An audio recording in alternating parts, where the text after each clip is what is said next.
कहानी की शुरुआत होती है एक खूबसूरत सी आइलैंड से। नाम था सोनालैंड। जितना प्यारा नाम उतनी ही चमक थी उस जगह में। यहाँ के पेड़ों से जैसे सोना टपकता हो और हवा भी सोने की खुशबू से महकती हो। और इस सपनों के सोनालैंड में रहता था राइस्टार। राइस्टार को सोने से इतना प्यार था कि उसने सोना नाम की लड़की से ही शादी कर ली और राइस्टार अपनी बीवी से बेपनाह मोहब्बत करता था। दोनों राजा और रानी जैसे जी रहे थे। सोना उसकी जिंदगी थी और सोनालैंड उसकी मोहब्बत का जहान।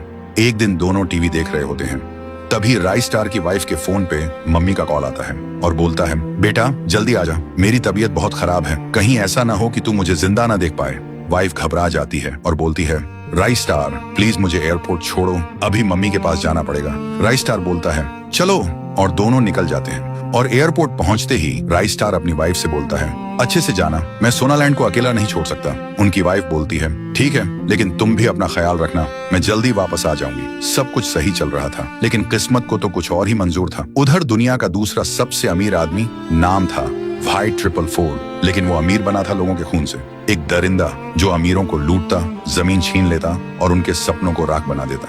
और अब उसका अगला निशाना था सोनालैंड का सोना। तभी उसका एक आदमी आके बोलता है, बॉस, राइस्टार आइलैंड पे नहीं है। व्हाइट 444 के चेहरे पे शैतानी स्माइल आती है। तब तो ये सोनालैंड अब मेरा बनेगा। और फिर अपने आदमियों के साथ सोनालैंड पर टूट पड़ते हैं। हर एक सोने का टुकड़ा गहने ट्रक में भर के ले जाने लगता। जितनी भी महंगी महंगी गाड़ियां थी, हेलीकॉप्टर, सब लूट लिया जाता है। राइस्टार बीवी को एयरपोर्ट छोड़ने के बाद घर लौट चुका होता है। उसे भनक भी नहीं लगी थी कि सोनालैंड खाली लैंड हो चुका था। वो टीवी ऑन करता है और सामने आती है ब्रेकिंग न्यूज, प्लेन क्रैश, सभी लोग एक ही झटके में राख हो गए, कोई जिंदा नहीं। राइस्टार का दिल एक सेकंड में छलक जाता है और वो सीधा क्रैश साइट की तरफ भागता है।